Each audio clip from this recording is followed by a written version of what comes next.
Uno de mis autores favoritos, Kyle Idleman, escribe: existe la tendencia a tratar nuestra relación con Jesús como esa dieta que siempre pretendemos comenzar. Voy a empezar a comer bien tan pronto como termine este pastel de pollo. Con seguridad, mañana tratamos nuestra relación con Jesús como el programa de gimnasia que intentaremos iniciar. Nos vamos a la cama diciendo: mañana voy a despertarme temprano y voy a hacer ejercicio. Y a la noche siguiente nos volvemos a meter a la cama prometiéndonos mañana, seguramente mañana. ¿Cuánto hace que venimos diciendo mañana? ¿Por qué es tan difícil para nosotros sacar ese tiempo especial para estar con Jesús? Vamos a orar antes de comenzar. Amantísimo Padre que está en los cielos, gracias Señor porque tú nos traíste aquí. Gracias Padre porque nos has dado tu palabra para que por medio de ella podamos hablar contigo y tú puedas hablar con nosotros, Señor. Antes de comenzar, Padre, yo te pido que tú puedas derramar tu Espíritu Santo sobre este lugar para que estas palabras sean tus palabras y no las mías, y para que podamos salir de aquí llenos de ti, Señor, que tú puedas hablar a cada corazón, empezando con el mío. En el nombre de Jesús, amén. El libro de Crónicas, si me pueden acompañar, a Segunda de Crónicas, capítulo 7, versículo 14, es la lectura bíblica de hoy. Segunda de Crónicas 7:14.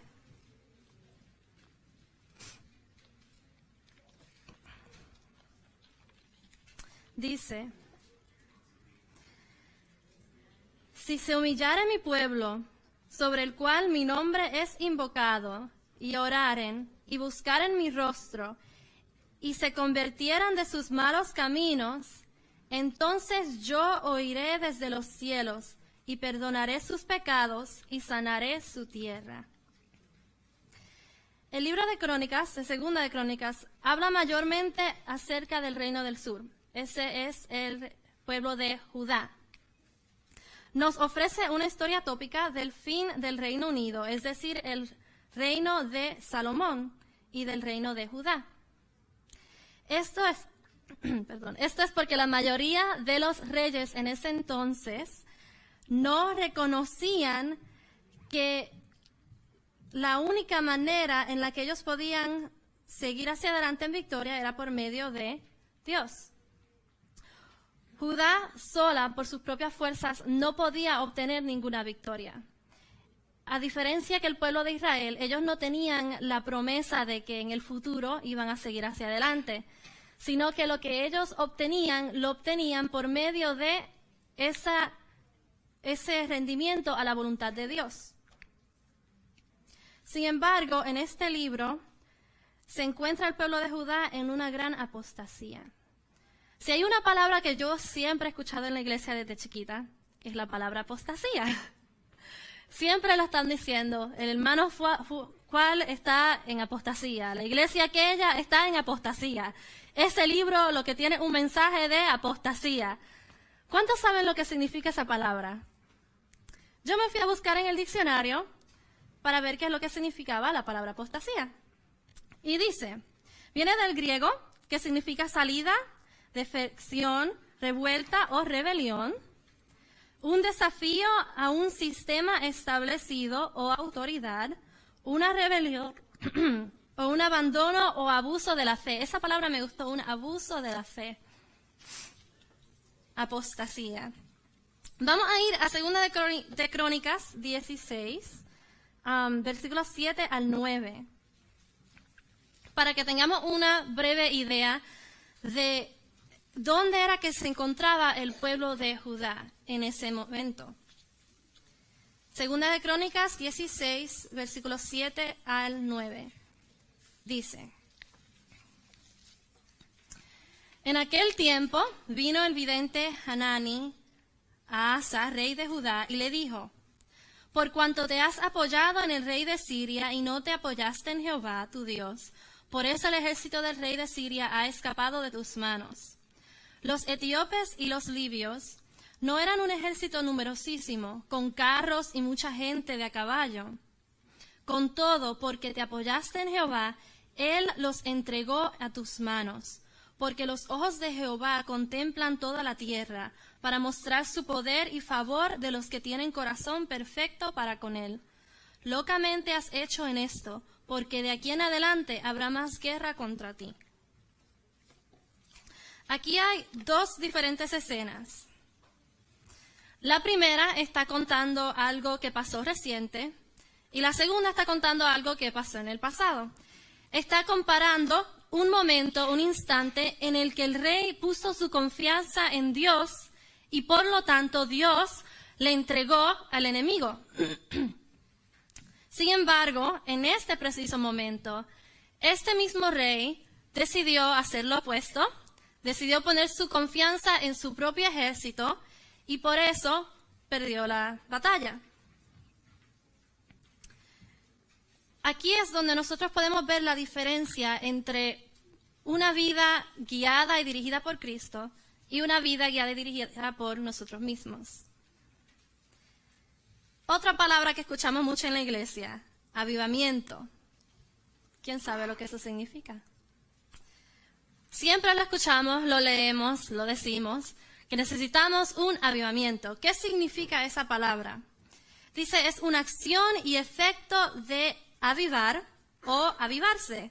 En otras palabras, es cobrar ánimo y vigor, es ser energético con nuestra fe, es tomar una iniciativa. Lo primero que vemos en el texto de hoy, en Segunda de Crónicas, es la palabra humillarse. Dice, si se humillase mi pueblo, sobre el cual mi nombre es invocado. ¿A quién está dirigido esto? ¿Quién es el pueblo de Dios hoy? Nosotros. No solamente los que estamos en la iglesia, sino los que estamos fuera de la iglesia. Dice, si mi pueblo se humillase. ¿Qué significa humillarse? Hay tres cosas, 3 puntos que para mí, que llegan a mi mente cuando yo pienso en humillarse. Basado en este texto. Número 1, la oración. Número 2, arrepentimiento. Y el tercero es acción.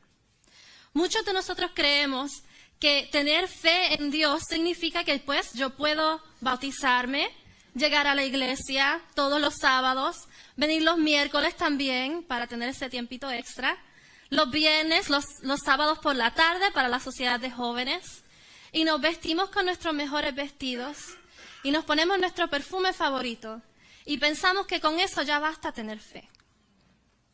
Sin embargo, la fe es una cosa que necesita tener acción. ¿Y cómo se refleja esa acción? En la oración, en el arrepentimiento genuino, y eso lleva a la acción. Hace unos años atrás, yo fui a corportar en Orlando, Florida. Y algo que me encanta del corportaje es que siempre tengo una historia nueva, siempre tengo una buena historia para sermones, para devocionales, porque uno conoce gente muy interesante cuando está corportando. En ese verano, tuve la oportunidad de conocer a un señor que se llamaba Blessed, bendecido. Nombre interesante, ¿no?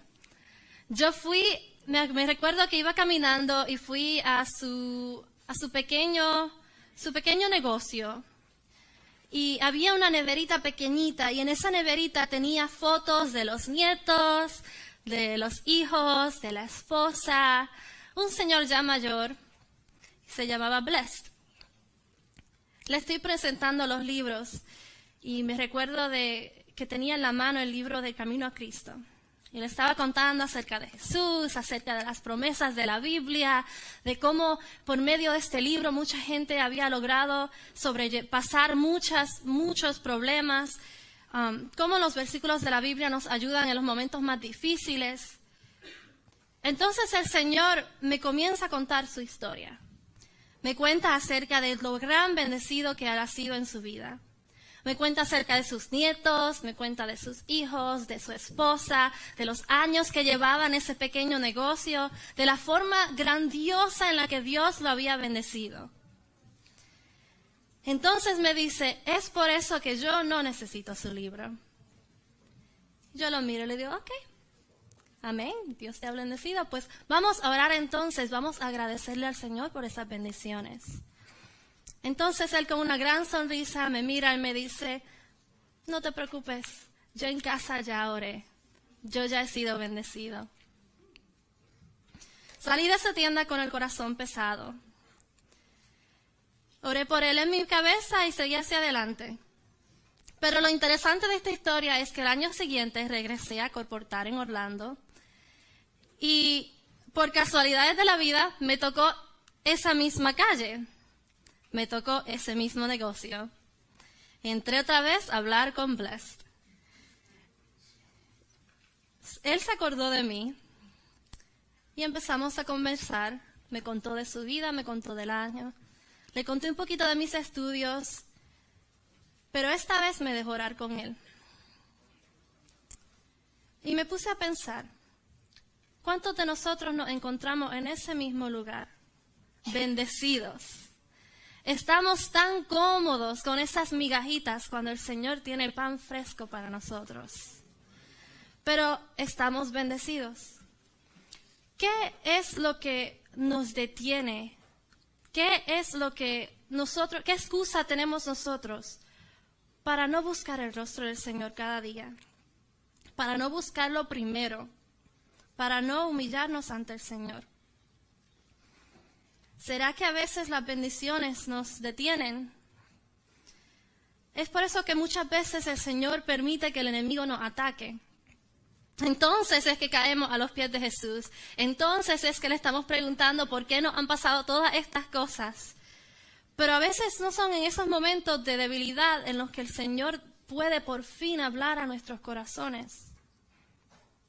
Es que a veces hay que dejar ir todas las distracciones. ¿Por qué es que muchas veces evitamos la oración? ¿Sabes? Esta es una pregunta que muchas veces llega a mi mente, porque nadie es perfecto. Y para mí, que yo soy una persona muy emocional, para los que me conocen lo saben, a mí yo me expreso por medio de mis emociones. Yo escribo poemas y canto y siempre todo con las emociones y he tenido momentos muy emocionantes con el Señor. Pero de igual manera, he tenido mis momentos en el desierto. He tenido esas mañanas en las que me levanto y no tengo palabras para decir. Esos días en los que nos enredamos tanto en la mañana, en arreglarnos, en llegar a tiempo al trabajo, a las clases, que dejamos a Dios en la parte más lejana de nuestra mente. Todos lo hemos hecho. También llegan esos momentos en los que pensamos que hemos caído muy lejos de la gracia de Dios. ¿Sabes qué es lo interesante del pecado? Es que el pecado nos separa de Dios. Eso lo sabemos. Pero lo más triste es que en esos momentos en los que caemos, el enemigo entonces se aprovecha para entrar y para distraernos y para recordarnos de todas las razones por las cuales nosotros no somos dignos del Señor. ¿Y sabes qué? No somos dignos. Pero lo hermoso de la oración, lo hermoso de ese momento en el que nosotros nos humillamos ante el Señor, es que por medio de esa oración, por medio de ese corazón que le entregamos al Señor, Cristo entonces nos puede cubrir y podemos entonces presentarnos ante el Padre como seres dignos. No hay pecado muy grande que te separe tanto de Dios que no puedas recibir su perdón. Siento que mis oraciones no se escuchan.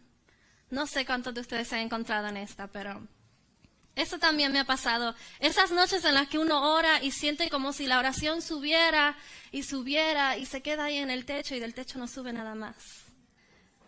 Esos momentos en los que oramos por ese familiar, oramos por ese amigo, pero lo vimos caer en el mismo problema y lo vemos sufriendo por la misma situación. Y cuando oramos por ese hermano, esa hermanita, para que se sane y no se sana, esos momentos difíciles en los que sentimos que Dios no nos escucha. Otra de las excusas que he escuchado, y esta es muy común, es que no nos sentimos que estamos espiritualmente en el lugar correcto. Esto me pasaba a mí desde que yo estaba en high school. Siempre venían amistades donde mí, me contaban de sus problemas, y me decían, Chanti, ora por mí porque yo sé que Jesús te escucha a ti. Pero también en la iglesia tenemos una frase que se usa mucho, guerreros y guerreras de oración. Y cuando viene una persona donde nosotros con un problema le decimos, ¿por qué no va a donde el hermanito tal? Que yo sé que él es un guerrero de oración, él va a orar por usted. O vamos a donde la hermanita tal porque ella tiene esas oraciones poderosas. ¿Cuál es el problema con esa frase? El problema no es que te reconozcan a ti como un guerrero de oración. El problema es que todos aquellos que le han dado el corazón a Cristo son llamados a ser guerreros de oración. No se trata de quién puede dar la oración más bonita, el que tenga las palabras más articuladas, el que mejor vista, o el que vaya a la iglesia todos los sábados y el que va solamente en las ocasiones especiales. Todos hemos sido llamados a ser guerreros de oración. Entonces, ¿cuál es la oración correcta? Yo quiero que me acompañen a Salmo 51, versículo 17. Salmo 51, versículo 17. Dice, los sacrificios de Dios son el espíritu quebrantado, el corazón contrito y humillado. No desprecias tú, oh Dios. Espíritu quebrantado, corazón contrito y humillado. Una de las lecciones más importantes que yo he tenido que aprender en mi vida es que ser fuerte no significa que no puedes llorar. Ser fuerte no significa que tienes que alejarte de la gente. Ser fuerte no significa que a la hora de orar tienes que poner solo las palabras más bonitas. Ser fuerte significa que sabes y reconoces que sin Cristo eres débil. Ser verdaderamente fuerte es reconocer cuándo es ese tiempo de nosotros caer de rodillas ante Dios y llorar. Ser fuerte es cubrirse de la fortaleza que solamente Cristo nos puede dar. Pero muchas son las veces que buscamos fuerza y ánimo de otras personas. Y es verdad, el ser humano no fue creado para estar solo. Nosotros fuimos creados para tener comunidad. Eso es muy importante. El problema es que llegamos a ese momento en el que dejamos que nuestra espiritualidad sea definida por aquel hermano de la iglesia, por el pastor, por el anciano, por mami, por papi, por ese mejor amigo, por ese novio o esa novia. Y el problema que hay con eso es que no estamos permitiendo que Dios nos hable a nosotros de manera personal. Yo puedo decir toda mi vida que conozco a una persona porque sé quién es y la veo por ahí y dice, sí, ella es la mejor amiga de mi hermana. Y puedo verla cada vez que anda con mi hermana y decir, esa es la mejor amiga de mi hermana. Y puedo saber toda la información más íntima de ella porque mi hermana me lo contó. Pero al final, ¿la conozco a ella personalmente? No. Y es lo mismo con nuestra relación con Dios. No podemos llegar al momento en el que ponemos a una persona por encima de Dios. En el texto de hoy hay 4 puntos claves que nos llevan a un encuentro personal con Dios. Y yo quiero que me acompañen otra vez a ese capítulo, Segunda de Crónicas, en el capítulo 7, versículo 14. Segunda de Crónicas 7, 14. Dice, si se humillare mi pueblo, esa es la primera cosa, sobre el cual mi nombre es invocado. Y, número 2, oraren. Número 3, buscaren mi rostro. Número 4, y se convirtieran de sus malos caminos, entonces yo oiré desde los cielos y perdonaré sus pecados y sanaré su tierra. No basta con solo humillarse. Sí, podemos llorar. Sí, caemos. Pero la palabra de Dios nos dice que el justo cae ¿cuántas veces? Se la saben, esto ustedes se la saben. ¿Cuántas veces cae el justo? 7 veces. ¿Y cuántas veces se levanta? Sí, ¿ves? El problema es que Dios entiende que nosotros vamos a caer.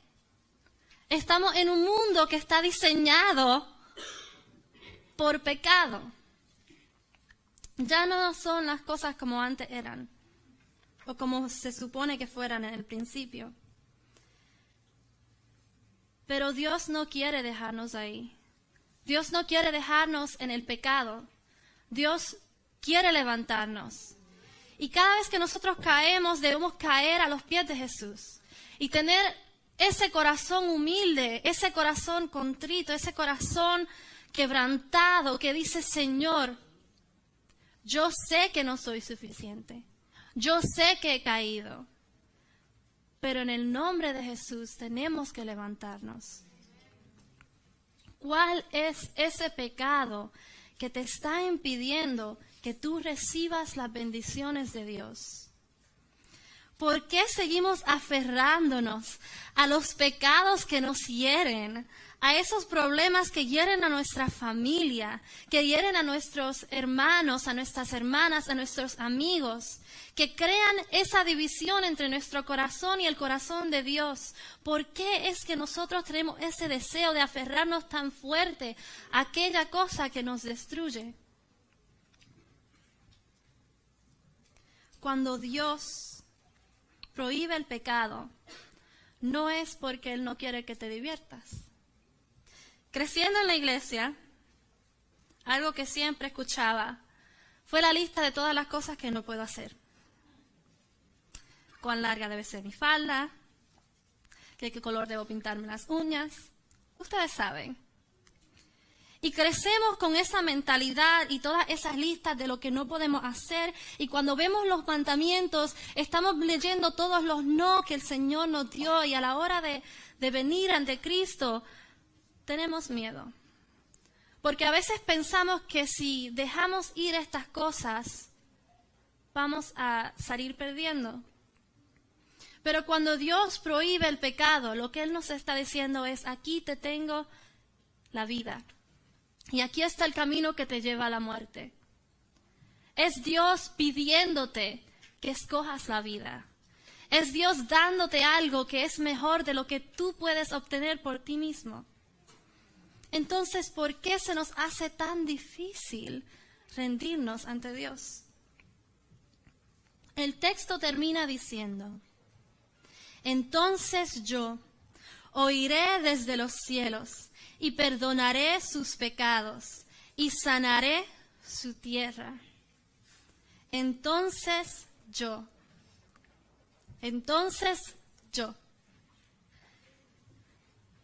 Dios es el único que puede sanar nuestros corazones. El único que puede contestar esas oraciones. El único que puede llenar ese vacío que hay en nuestros corazones. Entonces yo. Solo Cristo nos puede llevar hacia la victoria. ¿Sabes? Lo interesante de la Biblia es que está llena de historias de gente que le dieron el corazón a Dios, que confiaron en Dios y de las cosas sobrenaturales que Dios hizo para ellos. Y a veces nosotros leemos esas historias y nos preguntamos si es posible que podemos experienciar momentos como esos hoy. Pero yo les pregunto a ustedes, ¿por qué no ponen a Dios en prueba? ¿Por qué no buscarlo primero? ¿Por qué no hacer de Él esa ese firmamento en el que nosotros construimos nuestros hogares. Entonces Dios podrá darnos esa felicidad, esa paz, ese descanso que nuestro corazón tanto necesita. Porque nos enredamos tanto con la vida, nos entretenemos, nos preocupamos, nos cansamos, intentamos obtener ese trabajo, obtener ese diploma, graduarnos, obtener esa familia, buscar esa persona especial. Pero olvidamos que todas estas cosas vienen cuando nosotros ponemos a Dios primero. Todos hemos sido llamados a ser guerreros de oración, a humillarnos delante de Él. Y está en nosotros tomar esa decisión. Está en nosotros aceptar a Dios en nuestros corazones, no solamente a la hora del bautismo, porque si ustedes son como yo me bauticé hace muchos años. Pero es un rendimiento que debe pasar todos los días. Desde la mañana, lo primero que debemos hacer es buscar el rostro de Dios. Entonces podremos obtener esa victoria. Entonces podemos llegar a ese momento en el que Dios sanará nuestra tierra. Vamos a orar para terminar. Amantísimo Padre que está en los cielos, Señor, gracias por estar aquí. Gracias por escucharnos. Gracias porque cada vez que caemos, tú estás ahí para levantarnos. Señor, yo te pido que tú nos perdones por cada momento en el que no te pusimos en primer lugar. Padre Santo, yo te pido que mientras continúa el sábado, que tu presencia esté con nosotros y que podamos seguir caminando contigo el resto de la semana. Señor, te pido que las palabras que están en este libro, en tu Biblia, Señor, que sean más que simples palabras, sino que sean tus palabras, que nosotros podamos vivir y que podamos aplicar a nuestra vida personal, Señor. Gracias por escucharnos. Te pedimos todas estas cosas en el nombre de Jesús. Amén.